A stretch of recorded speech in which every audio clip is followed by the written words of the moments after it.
1976 par un groupe d'amis, la marche Saint-Rémy à Fresnes n'a cessé de progresser au fil du temps. Et durant 3 jours, les marcheurs défileront dans les rues pour se terminer par une somptueuse retraite au flambeau. Mais le moment très attendu, c'est l'accueil au château des Comtes d'Outremont. Aujourd'hui, dimanche, c'est un moment fort dans cette cour du château. Oui, nous avons la chance d'avoir ici ce château qui pour nous est magnifique pour organiser la rentrée. Et le soir, la rentrée se fait sur la place communale. Donc il y a un autre cachet, qui a bien sûr un cachet moindre.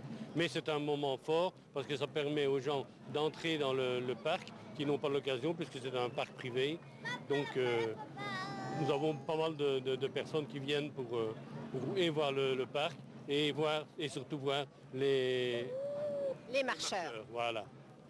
C'est devenu une tradition bien ancrée d'accueillir la marche Saint-Rémy dans la cour du château.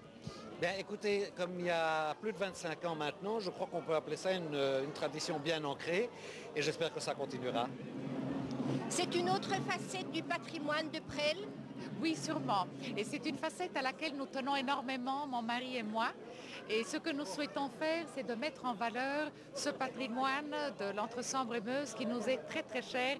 Et j'espère que vous allez, vous tous, nous aider pour que tout ceci puisse continuer dans le futur, grâce à l'aide notamment de nos enfants. Moi, ça fait quand même ça fait 15 ans, tous les ans j'ai assisté, ça fait 15 ans que j'assiste à la marche et voilà quoi. J'ai jamais raté une marche quand même.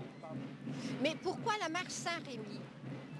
Parce que la marche au départ, la marche, c'était un groupe de personnes qui se relayaient pour transporter les trésors d'abbaye. Et ils transportaient ça d'abbaye à abbaye, donc de paroisse en paroisse. Et ici après, c'est la paroisse Saint-Rémy.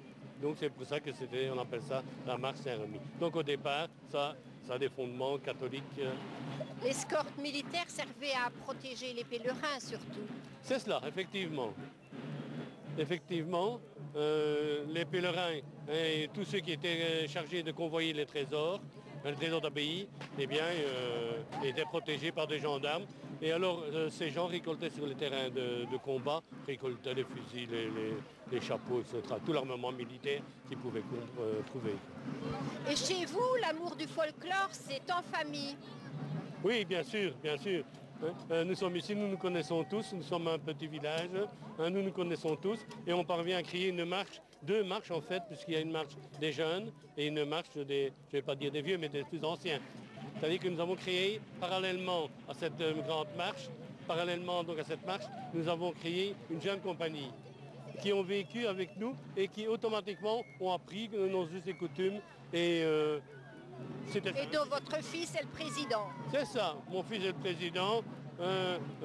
Napoléon, c'était mon filleul. Cette année, on a un nouveau Napoléon.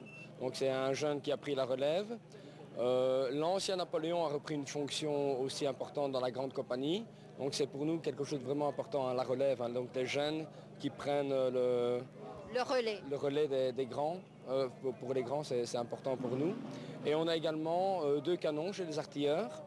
Eux avaient dit qu'à partir de 50 hommes, ils auraient un canon. Et on a même eu 2 canons, donc c'est vraiment une belle surprise et un beau cadeau. Oui.